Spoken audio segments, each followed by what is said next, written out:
You met someone who seemed perfect. They understood you like no one ever had. They saw your sensitivity and called it beautiful. They said things you'd always wanted to hear. They made you feel special. For the first time in your life, you thought maybe you'd finally found someone who got you, but something shifted. Without warning, the person you fell in love with changed. They became cold. They became critical. They made you question everything, including your own perception of reality. And the most confusing part, you still love them, despite how they treat you, despite knowing something is wrong. You can't let go. If this is your story, you need to understand what's actually happening. Because this isn't about love. This is about a psychological pattern so specific, so devastating, that it has a name. It's called the empath-narcissist dynamic. And understanding it might save your life. Introduction: why empaths and narcissists attract each other. This is not a random pairing. An empath doesn't accidentally fall in love with a narcissist. A narcissist doesn't randomly target an empath. This is a psychological attraction so powerful, so precise, that it almost seems orchestrated. Carl Jung would have understood this clearly. The empath and the narcissist are psychological opposites who unconsciously seek each other out.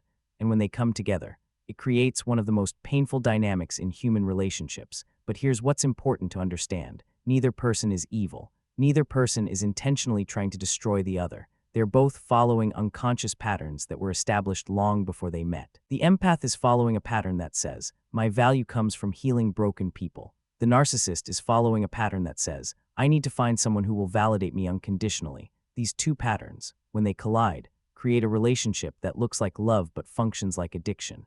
In this video, we're going to break down exactly what's happening in an empath-narcissist relationship. We're going to understand the psychology behind it. And we're going to explore why it's so hard to leave. By the end, you'll understand not just what's happening to you, but why it's happening. And that understanding is the first step toward freedom. Section 1. The empath's wound. The origin of the pattern. Where the pattern begins to understand why an empath attracts a narcissist, we have to go back to the beginning. Most empaths grew up in environments where emotional responsibility was placed on them far too early. Maybe a parent was emotionally unavailable. Maybe there was chaos or trauma. Maybe they were the emotional caretaker for a sibling or parent. What they learned was this: my value comes from being able to handle emotions, my own and others. They learned to read subtle emotional cues. They learned to absorb others' pain to make it manageable. They learned that their worth was tied to their usefulness. But beneath all this learning was a deeper wound. I am only lovable if I'm helping someone. This wound is so deep that it becomes invisible to the empath. They don't see it as a wound. They see it as who they are. They think their sensitivity is their identity. Their capacity to care is their worth. But underneath, there's a terrified child who learned that love was conditional, that love meant sacrifice, that being loved meant being needed. The unconscious belief. This wound creates an unconscious belief that drives the empath's choices in relationships. If I can just love this person enough, if I can just understand them deeply enough, if I can just heal them, then they will love me back, and that love will finally prove that I'm worthy. This belief is so powerful that it becomes a magnet. The empath unconsciously seeks out people who are broken enough to need them, but possible enough to potentially be saved. And a narcissist is perfect for this dynamic because a narcissist is broken. They are emotionally unavailable. They do need constant healing and validation, but they're also charming. They're also magnetic. They also seem like they could change if only they had the right person. And the empath thinks, I'm that person, I can be that person, I can fix this. Section 2. The narcissist's wound. Why they target empaths. The narcissist's empty center. A narcissist also has a wound, but it's a different kind of wound. At the center of every narcissist is a void, an emptiness, a profound sense of inadequacy that they've learned to hide behind a mask of superiority. They didn't develop a healthy sense of self. Instead, they developed a false self, a persona that's perfect, superior, powerful, and worthy of admiration. But this false self is fragile. It requires constant validation to maintain. Without that validation, the narcissist feels the void beneath, and that void is terrifying. So the narcissist becomes obsessed with finding sources of narcissistic supply, people, situations, achievements that provide the constant validation they need to keep the false self intact. Why empaths are the perfect supply. Here's where it gets specific to the empath-narcissist pairing. An empath is the ideal source of narcissistic supply because 1. Empaths absorb emotions. The empath will literally feel the narcissist's pain. They'll become emotionally invested in the narcissist's well-being. They'll make the narcissist's problems their own. This creates intense emotional connection, which the narcissist can feed off too. Empaths don't have boundaries. The narcissist can ask for anything, and the empath will try to deliver. The empath won't protect themselves. They won't say no. This allows the narcissist unlimited access to their emotional resources. 3. Empaths blame themselves when the narcissist hurts them. They assume they did something wrong. They take responsibility for the narcissist's behavior. They try to change themselves to make the narcissist happy. This gives the narcissist power without consequence. 4. Empaths see potential. The empath believes the narcissist can change. They invest in the good person.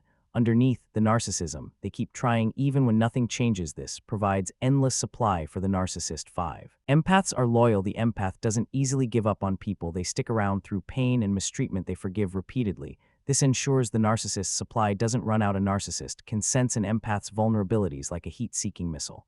They can feel the empath's desire to help, to heal, to be needed, and they target it, not maliciously necessarily. Many narcissists aren't conscious of what they're doing. They're just following their own unconscious pattern. Find someone who will provide supply. Use that supply to maintain the false self. Section 3. The beginning. Love bombing and the trap. The love bombing phase. When a narcissist meets an empath, something magical seems to happen.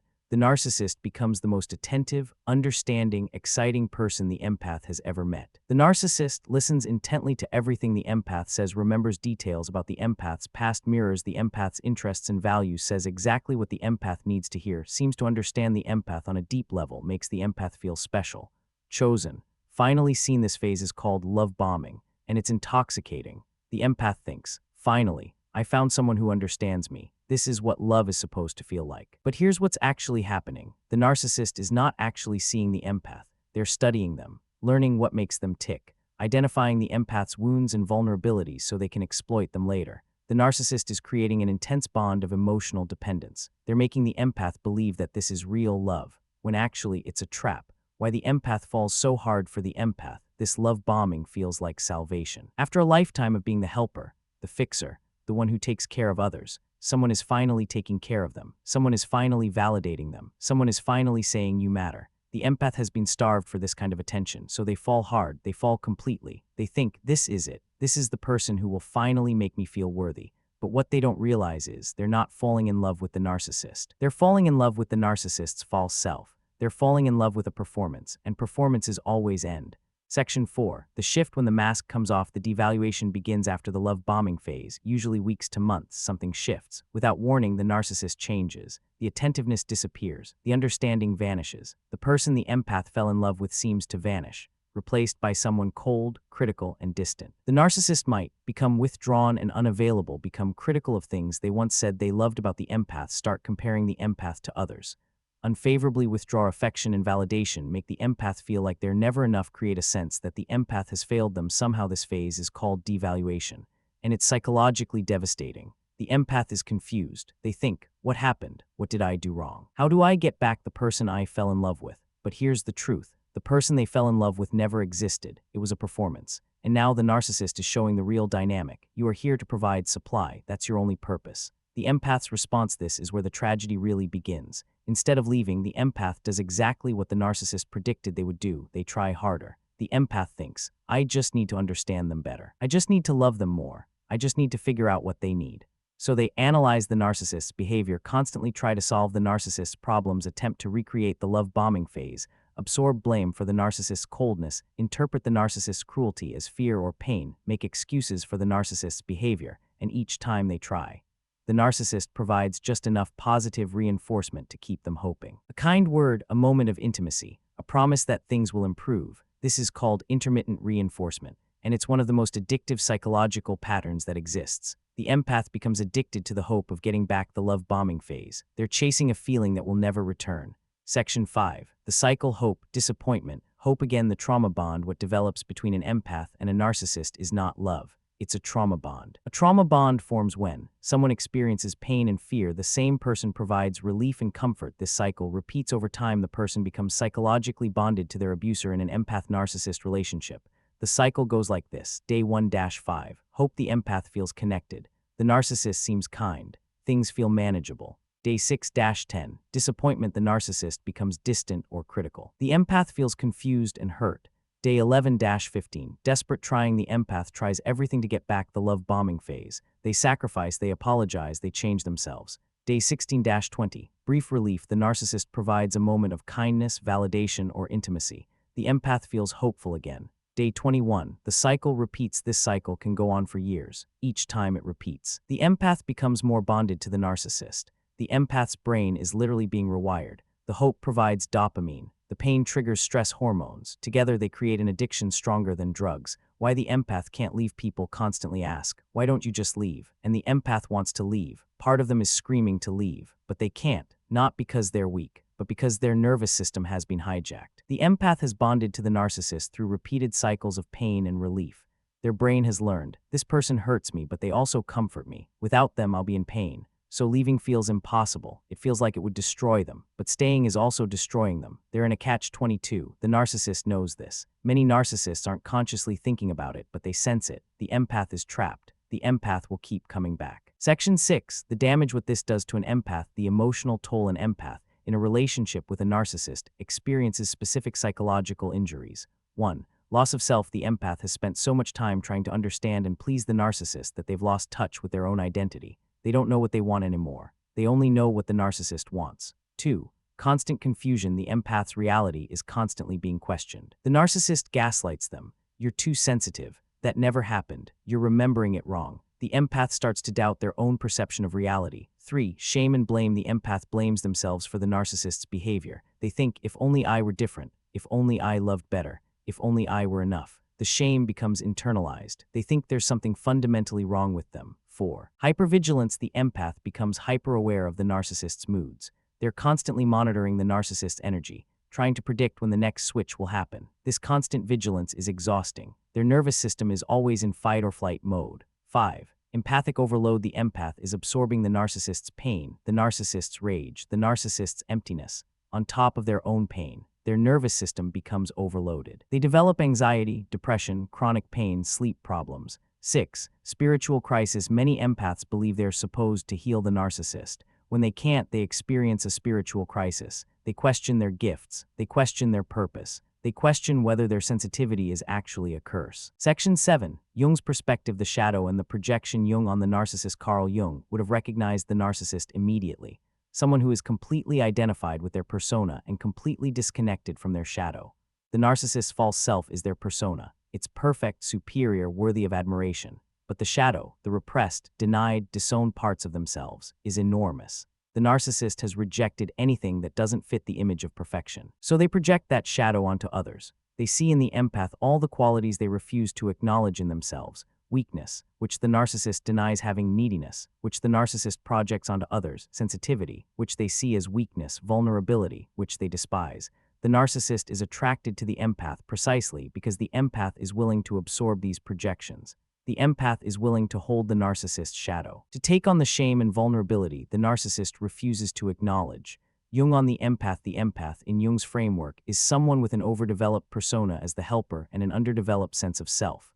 The empath has merged with their archetype. They are the helper. They are the healer. When the narcissist projects their shadow onto the empath doesn't reject it. Instead, the empath accepts it. The empath thinks, I will heal this person. I will absorb their pain and transform it. But this is impossible. No one can heal another person's shadow. Each person must do their own shadow work. The empath is trying to do psychological work that only the narcissist can do. And because it's impossible, the empath keeps trying harder and harder, becoming more and more depleted. The projection trap. Here's where Jung's insight becomes crucial. The empath projects onto the narcissist that they can change. The narcissist projects onto the empath that they are responsible for fixing them.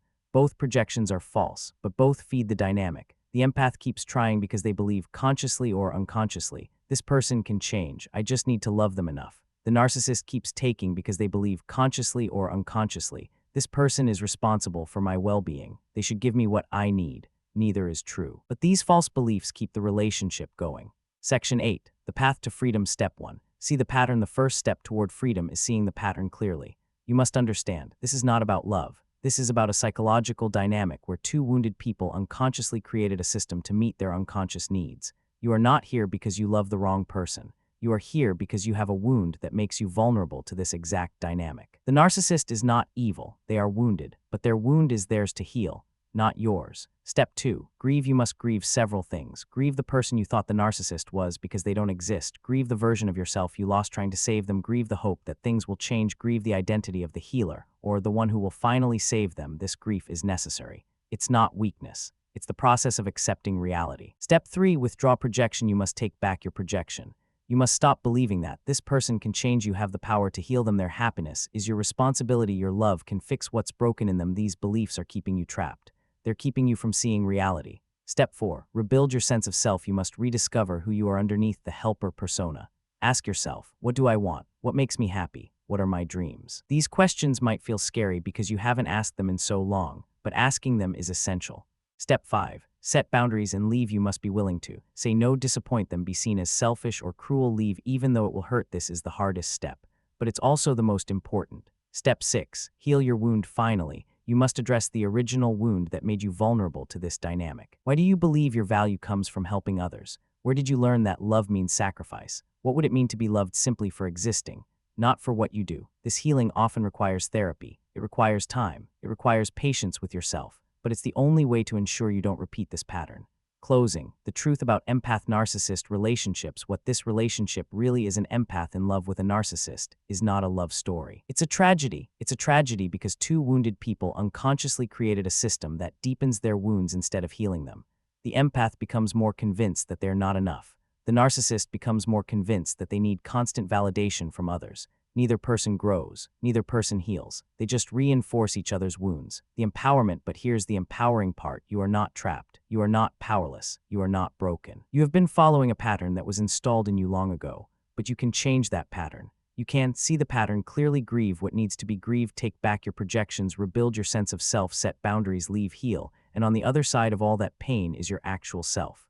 The self that doesn't need to be needed. The self that can love from wholeness instead of woundedness. That self is waiting for you. Final truth: if you're in an empath-narcissist relationship right now, I want you to know you cannot save this person. Not by loving them more, not by understanding them better, not by sacrificing yourself further. The only thing that might save them is if they become conscious of their own pattern. And that's their work, not yours. Your work is to save yourself. And the beautiful truth is, when you save yourself, you become the kind of person who can actually help others. From a place of wholeness instead of woundedness. Your sensitivity is not a flaw. Your capacity to love is not a problem. Your desire to help is not wrong. But you must use these gifts consciously and selectively. And you must protect them fiercely, because your gifts are precious. And they are meant for people who value you, not exploit you. If you recognize yourself in this video, please know you are not alone. Thousands of empaths find themselves in this exact dynamic, and thousands of empaths have also found their way out. You can too. If you found value in this video, please subscribe. Please comment and share your story if you feel safe doing so. And please, if you're in a relationship like this,